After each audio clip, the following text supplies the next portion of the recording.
tackling tough topics to help you think reasonably about life's most important issues. This is Thinker Sensitive.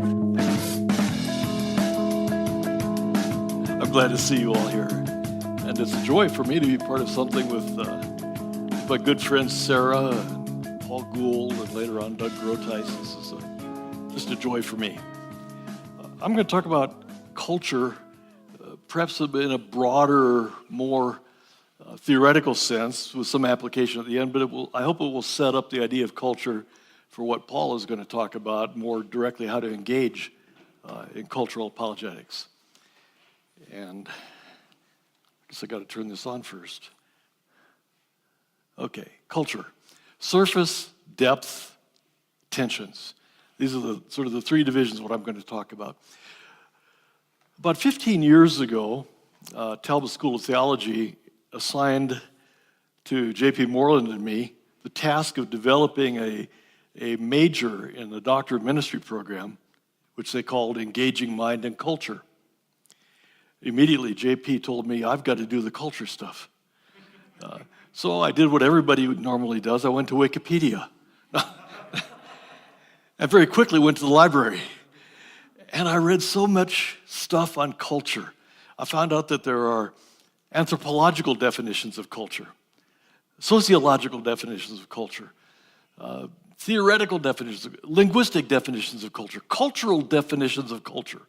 I guess that's a meta-culture. And none of these definitions really seemed to me to be helpful. So I started trying to think through all the material that I was reading and how normally we think about culture. And I thought, well, what do we say when we talk about culture? We could say our culture is Western, except for my friend Abby, it's from India, but we have a Western, and this is sort of thinking in civilizational terms. Or we might think in terms of a national culture, American culture. Or we might even go narrower, Coloradan culture. We're certainly different than other states, and we're proud of it. Or it might be ethnic, Korean, Caucasian, little groups that have their own individual culture, perhaps languages. Maybe we think in religious terms, Christian culture, evangelical culture, Hindu culture. But none of these really seem to be getting at what culture really is. They're just ways of describing groups. Perhaps one of the more common ways is to think about culture in terms of high culture, ballet, symphony, museum caliber art, or popular culture, which I don't know nothing about, or low culture, graffiti, painter. But what really is culture? Well, I came up with a characterization of culture. Culture is a shared system of stories and symbols, beliefs and values, traditions and practices, artifacts and techniques, and the media of communication that unite a people at a given time and through history.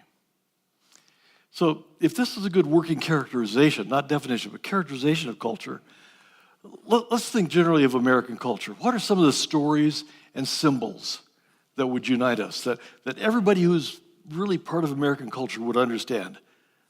It's feedback time. Cowboys. I'm sorry? Cowboys and Indians, sure. What else? Other stories. The American Revolution. Sure. The Revolution and all this, Washington crossing the Delaware, and what else? Other stories that are Lewis and Clark and their voyage of exploration.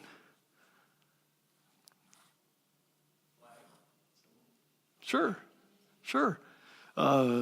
Symbols. Well, the flag, Liberty Bell. Yeah, these are things that everybody shares and everybody identifies with in American culture. How about the beliefs and values? What's a belief or a value that's common in this broad American culture? Freedom. Liberty. Rugged individualism, especially out west. Yeah, self-sufficiency. I can do it. Yeah. beliefs in the goodness of democracy, the goodness of a somewhat regulated capitalism. Well, let's see, I got to back up here. Traditions and practices, 4th of July picnics, Thanksgiving at grandma's house, where the horse knows the way to carry the sleigh. You're too young for that. Other practices. Thanksgiving holidays. Sure, Thanksgiving holidays, yeah. You see, these are things that we all share in common. How about artifacts and techniques? That's maybe a little more difficult. And I've only added this recently as I've been thinking about this, but smartphones, right? That's an artifact that's sort of, everybody's got to have one, but that's not just American culture, that's probably worldwide. What other cultures, artifacts or techniques are part of our culture? Would the Constitution be like an artifact? I'm sorry, would? Constitution, Okay, sure. Yeah, the artifact, the Constitution, we all know what it looks like. Some of us have actually seen the one that was on display. We haven't seen the one that had the map on the back. Yeah, I think you ruined that. What else? Cars, yeah, absolutely. Yeah, especially out west. You know, in the major cities, Washington, New York, Boston, not so much, but here, yes. Or pickup trucks. Yeah. Just manufacturing in general. Okay, manufacturing. We produce. Yeah, good. So we see the kinds of things that are characteristic of a culture in these categories. Now, I'm going to make an observation here. It's not a normative statement. It's not a judgment. It's just an observation. As we're in the midst of a lot of culture war struggles, it seems to me that what's going on with a lot of people that we would put on the Donald Trump side, I'm not judgmental, I'm descriptive, are people who identify so much with these sorts of things in our culture that when they see immigrants coming in who don't speak the language, who don't know the stories of George Washington cutting down the cherry tree, who celebrate Cinco de Mayo and they don't celebrate Thanksgiving, in people that really identify with the American culture in these terms, see these other people as outsiders and they don't want to accept them. They don't want to bring them in. Culture becomes a thing where the dividing line is drawn. I think that's wrong, and I'll talk about that a little bit later, but I wanted to introduce the idea here of culture wars. We use that term all the time, and I dislike it intensely. Our war is not with other people in the culture. I had another Christian quote to me from 1 John, love not the world or anything in the world. If anyone loves the world, the love of the Father is not in him. For everything in the world, the cravings of sinful man, the lust of his eyes, and the boasting of what he has and does, comes not from the Father, but from the world. The world and its desires pass away, but the man who does the will of God lives forever. And this person said, look, we are at war. No, this says we're at war with what John called the world, which is really his conception of a system ruled by sin, ultimately paying allegiance to Satan. It's not the world in terms of people around us. Our enemy is not our neighbor. Our enemy is not the Republican or the Democrat. Our enemy is not Kavanaugh or Ford. Our enemy is Satan. And I don't like to talk about culture wars because that tends to put people in the target. And the only way to win a culture war is to destroy the enemy. Let's be clear about who the enemy is. I'm not going to say anything more politically charged. Okay. I have been thinking that culture can be, a good analogy is an iceberg. What we have above the surface are what I call the cultural merchants. These are the institutions that convey, propagate, popularize the values, the beliefs, and so on that were on the previous slide. Institutions such as the entertainment media, news media, politics, economics, education. These are the merchants. These are the ones that, in a sense, are selling or propagating a culture. They don't define it, but they spread it. These are above the surface distributors of culture, and in many ways are indicators of where culture is going. Where does sports? Well, they'll be up there. It could be entertainment or it could be education, depending on if it's NCAA or pro. Right? Yeah. It could be another, and there are other categories you could put up there, but sports is a big one. Someone foolishly scheduled this on the day of the Air Force Navy game. Yeah, and those of us who are Air Force alumni, okay. That's right. But just like an iceberg has a massive amount of ice below the surface, so culture has a lot below the surface. These are the cultural drivers. You know that icebergs are driven by currents pushing below the surface. Only rarely are the currents calm enough that winds above the surface blow it. But stay with me with the analogy. First of all, there's philosophy. Philosophy drives culture, and it filters up into the things that are above the surface. We have things like questions about naturalism or supernaturalism. Is everything that there is defined by matter and energy in the space-time continuum? Or are there non-natural and supernatural entities as well? That's a philosophical question. How about the nature of human persons? Why should we treat persons with more dignity than porpoises? Well, there are some philosophers. Peter Singer at Princeton is notorious for saying we shouldn't. Most of us still feel that persons have a special place, but how do we fit that in to a culture that is committed to some sort of a Darwinian evolutionary paradigm for how we got here? What about the sources of justification of our knowledge? Is science the only arbiter of knowledge? These days, science really is the high priesthood of knowledge.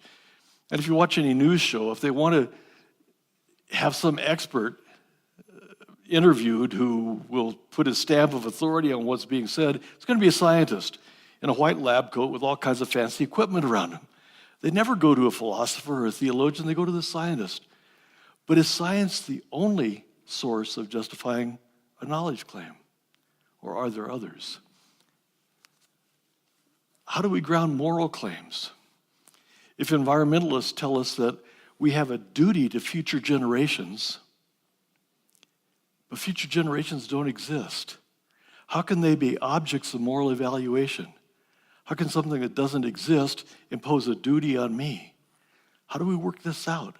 How do we work out a moral claim about abortion, about equal pay for equal work? How do we ground that? These are philosophical questions that affect the culture, and they change certain cultural stories as culture changes.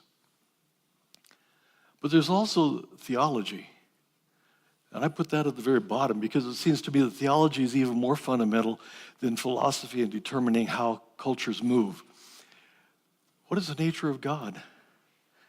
Is God merely the jovial, white-bearded grandfather, Steve, you and me, up in the sky? Is God somebody who's up there just looking for somebody to do something wrong so I can zap him?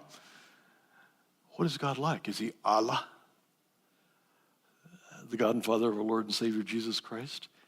The nature of God that is being portrayed in education and so on comes from theology, coming from the bottom up. There's a new show that I haven't seen. I think it's only had one episode. God Friended Me. Have you seen? Yeah, somebody's God friended him on his smartphone, and he's trying to figure out apparently, well, what kind of a conception of God is that going to portray? probably not the God that you and I go to church and worship. How about the nature of humanity? If we are made in the image of God, this is a way to identify our dignity, our special place in creation, and our responsibility to one another, to creation itself, and to God. What about the ideas of guilt, grace, redemption?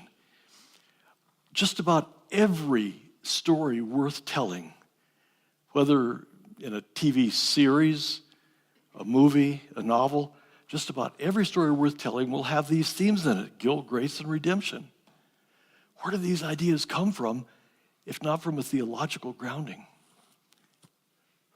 These are the powerful, deep currents, philosophy and theology, that actually move culture, but they remain largely subsurface, unseen, unthought. Because theology and philosophy are down there, you and I who think about these things can have a real impact on people around us as we call their attention to the philosophical and theological assumptions that their commitment to their cultural artifacts, ideas, beliefs, entails. You with me? Now, how about cultures and worldview? These are two different things. A worldview is really an interpretive grid, a plausibility structure through which we interpret the world. Most of us have half thought out worldviews. Some of us have thought carefully. A lot of people haven't thought at all. It's largely pre-theoretical, but it's the way that we interpret experience, the way we interpret other people. What's the relationship of that to culture? Well, first of all, worldviews are in people's minds. Culture is surrounding us. Worldviews are embedded in culture. As worldviews are shared, it shapes culture. As worldviews cease to be shared, worldviews have very little effect on culture. But for those of us that have a Christian worldview that we've thought about carefully, we've thought about its implications for how we live, then our worldview should affect how we engage culture. Sometimes worldviews can constrain culture. They can drive it in a certain direction or keep it from going a certain direction. In spite of Peter Singer's claim that animals have more rights than some people, the American cultural worldview is not willing to accept that yet, generally speaking. In the 1940s, we certainly had a worldview that constrained our cultural acceptance of fascism and reacted strongly to it, of course. Sometimes worldviews push culture. When Will and Grace came on TV back, was that in the 70s, suddenly Will and Grace portraying a gay man in a positive light was a way of constraining culture to move towards recognition of full rights and equal equality of gays and lesbians. The worldview of the Hollywood producers and writers of that show constrained the direction that the culture went. Conversely, cultures convey worldviews. Imagine an alien coming from another galaxy or another planet, coming to North America and doing some kind of a sociological or anthropological study of how we behave, what we value. What would he conclude about our worldview? What would he conclude, based on our culture, is what we believe? He'd probably conclude that we believe that the one who dies with the most toys wins. And that's about all there is. If he looked at the abortion debates, it would never enter his mind, this alien, that for most people, pregnancy is a precious thing. Couples look forward to the birth of a child. They prepare for it with excited expectation and immense amount of love. But that doesn't enter into any of the cultural artifacts about the abortion debate. Cultures do convey worldviews. And again, to stick with the abortion question, as that becomes more and more a debate between anti-abortion and pro-choice, women's rights, women's reproductive health, and so on, we lose something important about the worldview of the value of people, the value of marriage, the value of childbearing and rearing. And cultures reinforce worldviews. I'm not going to go further, but you can see how that would work out. So this is sort of the relationship of cultures to worldviews. Now, as JP and I were getting ready for this Doctor of Ministry major 3-year thing, I started thinking about what do we see going on in the culture. Way back in the 70s, a guy named Nesbitt wrote a book called Megatrends. Really a cool book. And it started sort of a cottage industry of people talking about trends in culture, trends in business, and economics. So I started thinking, what are the cultural trends that we can identify? And I pretty soon decided we don't have so much trends as we have tensions. Tensions between two different pulls on our culture, on how we live in our culture, on what the culture values. Here's just 4 of them. I'm going to just mention 2 briefly and then talk more about the last 2. First of all, globalization versus tribalization. Secondly, secularization versus, quote, spirituality. Third, a hedonistic conception of liberty versus a eudaimonistic conception of liberty. And I'll explain that. And fourth, connectedness versus loneliness. I think these are 4 of probably the 5 or 6 major tensions, at least in our North American culture, and I'm going to be interested, Abby, in what you have to say, how much this would relate to your culture in India. So first of all, globalization versus tribalization. We're all aware of this, of course. Globalization has produced more political freedom in the world than probably any other force. It's been good for the world. It's produced economic stability in many, many countries. Although we had the Great Recession a few years ago, we didn't have a Great Depression again. And globalization has somewhat tempered the massive swings in the market economy. Economic stability also, I ought to say, more people have been lifted from absolute poverty in the last 50 years than in all of human history up until the last 50 years. And that's because of the global spread of capitalism and the economic boom that it brought. Technological innovations. Sometimes watching an old movie, a Victorian era movie, or even something like Rob Roy or Braveheart, I think, boy, it'd be great to live in that. And I just think, gee, they didn't have Charmin. They didn't have running water. I like those things. What would I be willing to give up to live in what seems romantically to be a better era? Our health, our well-being, our life in the world is greatly enhanced by technological innovation, which is really a global phenomenon. The technology coming from India, from China, has greatly enriched us here and vice versa. Multinational corporations have done a lot to reduce tensions between nations, as we're all committed to the same kind of economic system, the same companies that produce and pay wages and so on. Multinational corporations, though, no longer are manufacturing corporations, they're information corporations. The 5 most valuable firms in the world are Alphabet, which is the parent company of Google, as you know. Alphabet, Amazon, Apple, Facebook, Microsoft. Those are the 5 most valuable corporations in the world. They're all purveyors of information and the technology that enables you to get the information. This is a unique phenomenon. Back in the 1970s, I worked in the Space Defense Center in NORAD, in Cheyenne Mountain. And the computer that we used to analyze new Soviet Union launches coming over the horizon, this phone, well, this is Samsung, maybe not. This smartphone has about 2,500 times more processing power than the IBM 1130 we used back then to decide if we were under attack from the Soviet Union. It's just phenomenal. And that's a way of conveying information. On the other side, tribalization. We're sure aware of that. Everybody's talking about tribalization these days. I've been talking about it for 15 years.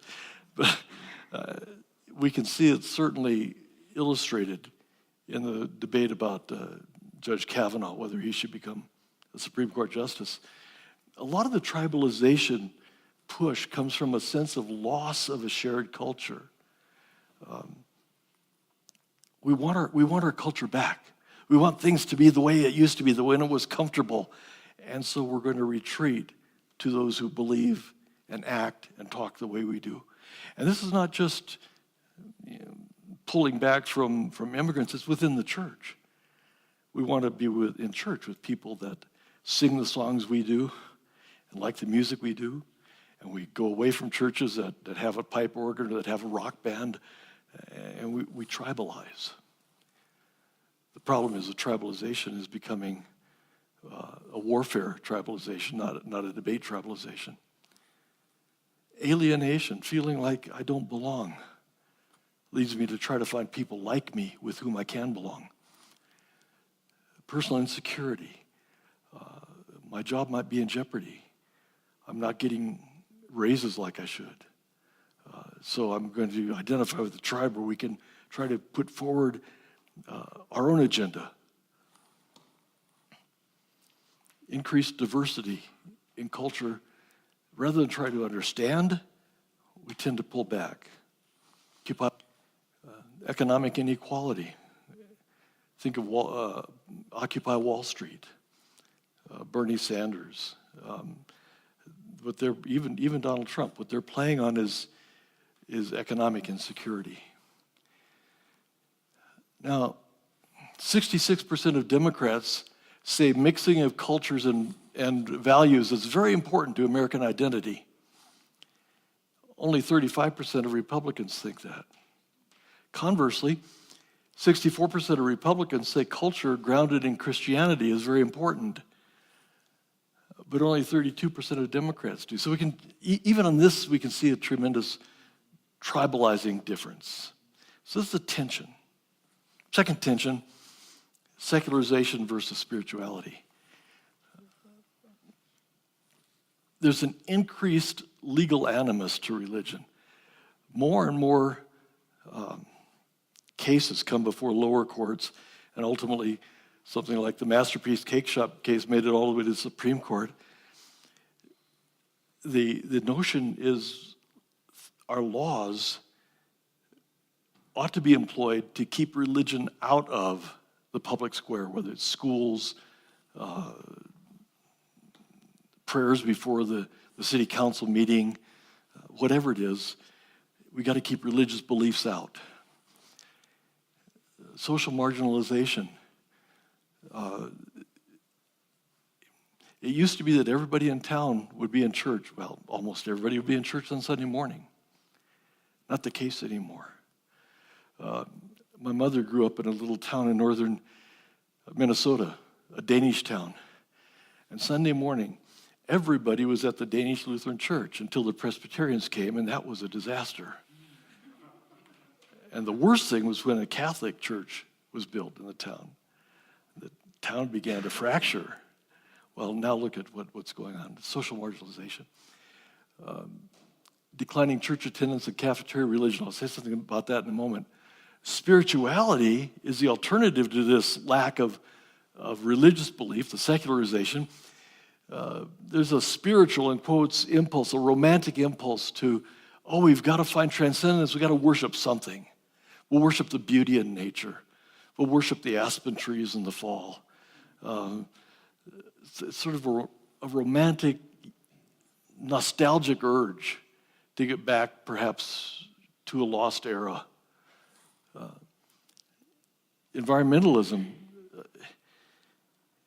If you read environmental texts, and I've taught environmental ethics a number of times, most of the secular textbooks will say we need some kind of transcendent or metaphysical grounding in order to really get a solid environmental ethic going.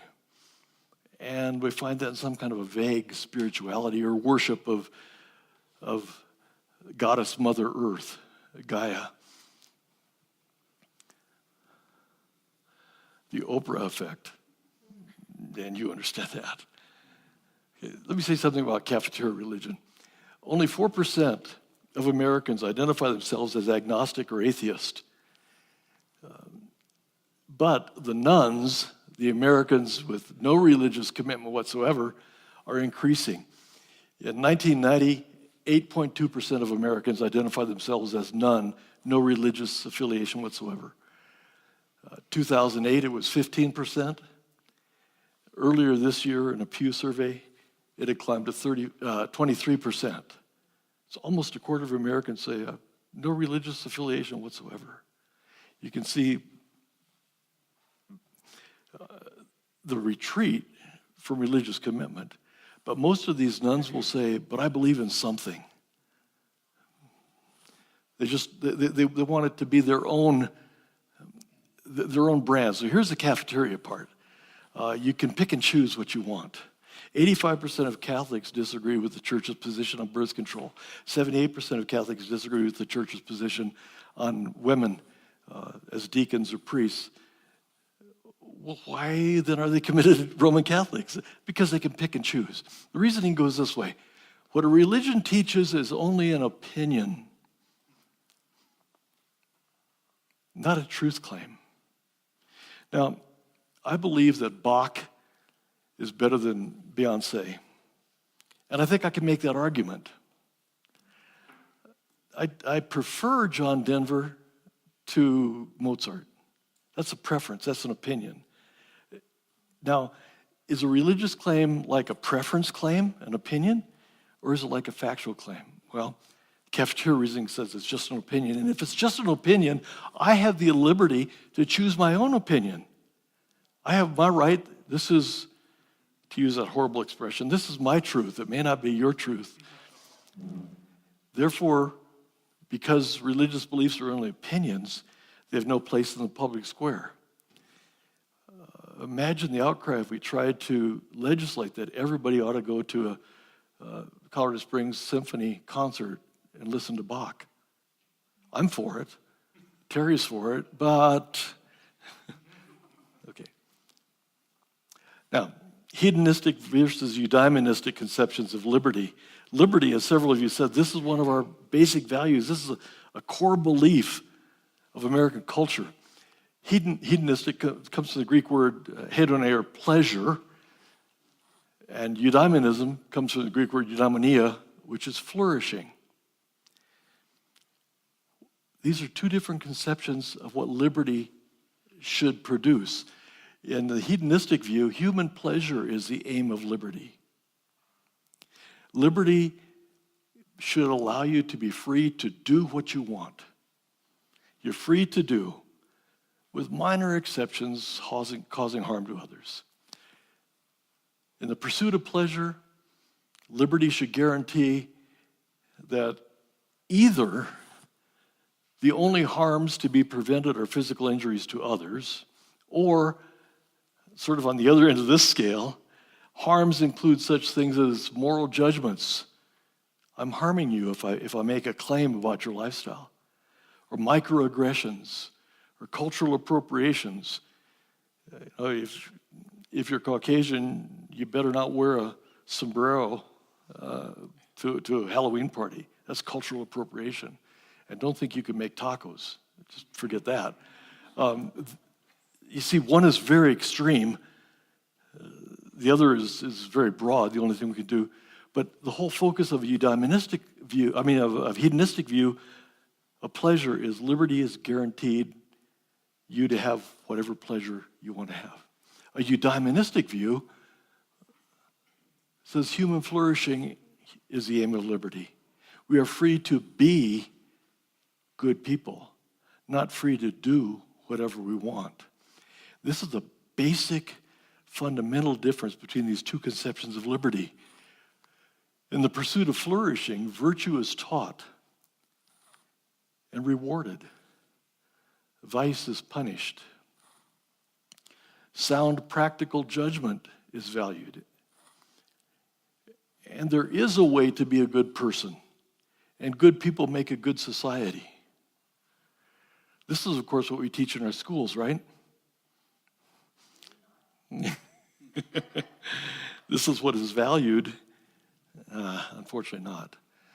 When I was teaching at CU in Boulder, I taught a course several times, Philosophy and Society, and my claim was this last thing. There is a way to be a good person, and good people make a good society, and the class would go wild. Who are you to say what it is to be a good person? And we'd start out reading Aristotle, and pretty soon, yeah, there is a way to be a good person. Most of them would come around, Aristotle's amazing. I wouldn't bring the Bible in, but we could begin there, you and me. So you see the difference between these two conceptions of liberty. Which one is dominant in our culture? Hedonistic view. Fourth is connectedness versus loneliness. Boy, we're all connected, aren't we? Each day, the average American spends 12 hours consuming information. Wow. And most of that is coming through computers, iPads, phones. Each day, the average American sees 100,000 words, or approximately 34 gigabytes of information. That's a lot of stuff coming into our brain. And what we ought to be able to do is sort it out, make sense of it, reject what's false, accept what's true. Most of us don't. We just collect information. There's a huge difference between information and wisdom. Twitter, 2,200 tweets per second, 1.6 billion a day.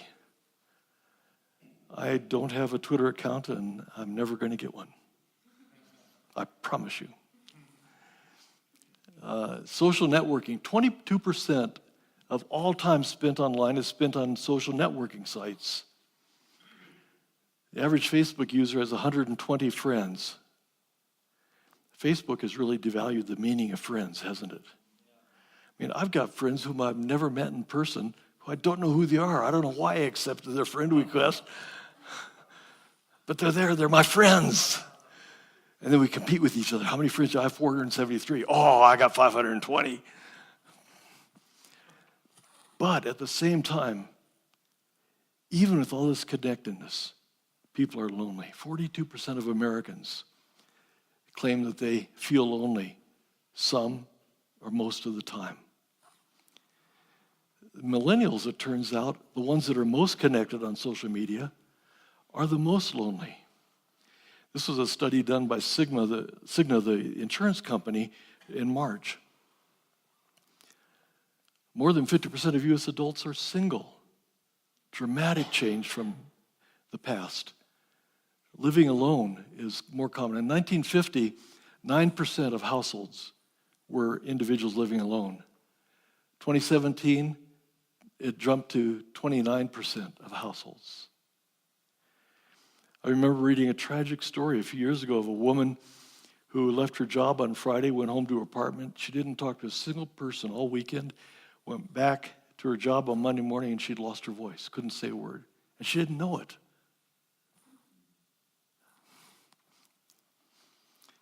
A Penn State study earlier this year said that social media blur the lines between appearing and actually feeling connected.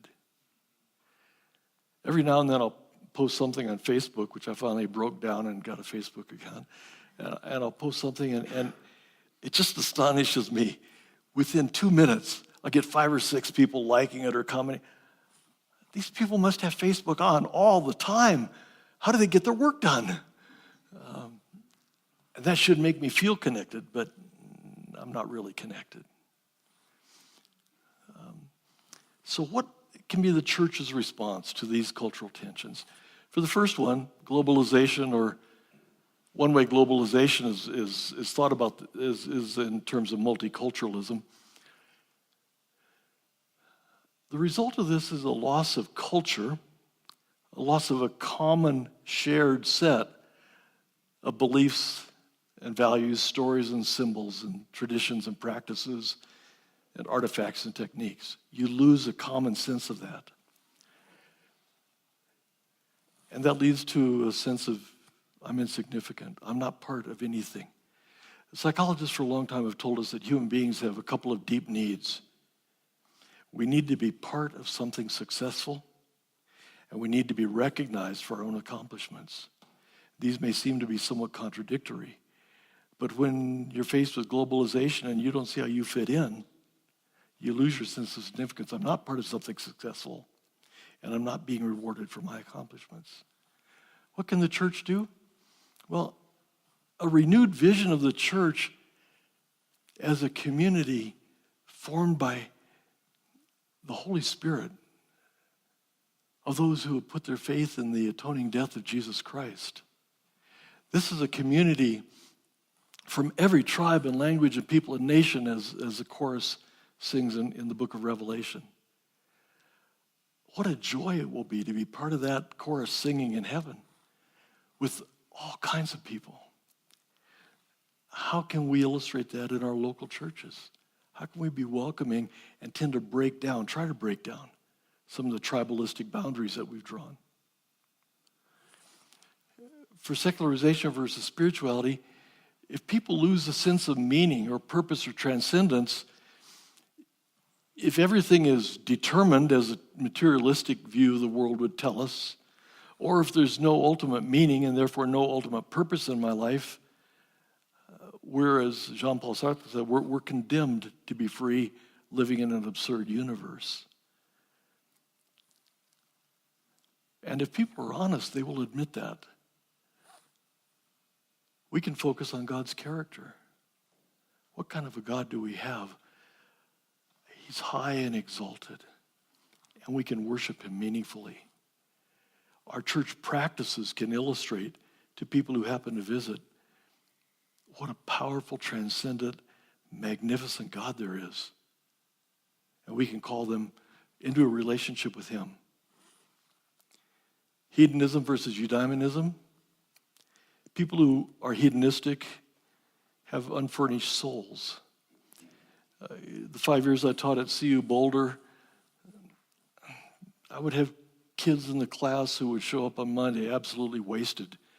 They'd spent the weekend binge drinking, didn't have their assignments done. I had one guy one year who showed up the first couple weeks of class and then disappeared. I thought he dropped the class. Middle of November, he came back and he said, "What have I missed?" I said, "Everything." He said, "How can I make it up?" I said, "You can't. You missed the midterm, you missed the quizzes, you missed the paper. There's no way you can get a grade in this class other than F. Where you been?" He said, "I was sitting on my porch playing the guitar and then it got cold. I decided to go back to class." So many of the young people are just trying to do what pleases them. Just on Thursday, we were up in Parker with our son and daughter-in-law and our grandkids. And I have a really, really bright 12-year-old grandson who can tell you everything that you need to know about dinosaurs, about rhinos, about dragons, and he's not doing his homework. And I sat down with him. I said, "Why aren't you doing your homework?" And he said, "It's boring. I'm not learning anything." And we had to talk about responsibility and self-discipline. If he doesn't get those values in him of responsibility and self-discipline, he's just going to seek his own pleasure, read stories about dragons and dinosaurs and watch Jurassic World over and over and over. That leads to an unfurnished soul, a soul that is unable to set a direction in life for a person. Restlessness, why people change their majors, why they change their jobs, why they change their living situation, move to a new place, decide to take a year off and hitchhike around the world. They're restless because they don't have something solid that gives them meaning. But we can show them that the abundant life that Jesus promised is not a life of restricting people's liberty. It's a life of introducing them to the kind of liberty that will make them people whom they really want to be.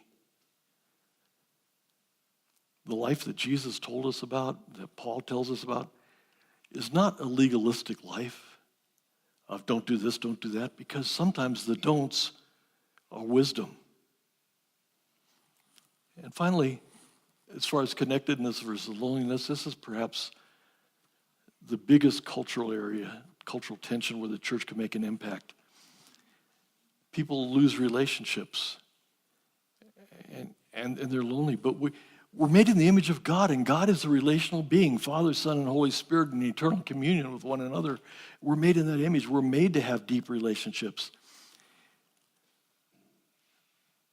And so what we can do is create venues for genuine belonging. We can accept people. We can give them a warm hug when we see them. Let them feel they belong because we're part of a community, part of a fellowship that's committed to something higher than just our pleasure or just our tribe.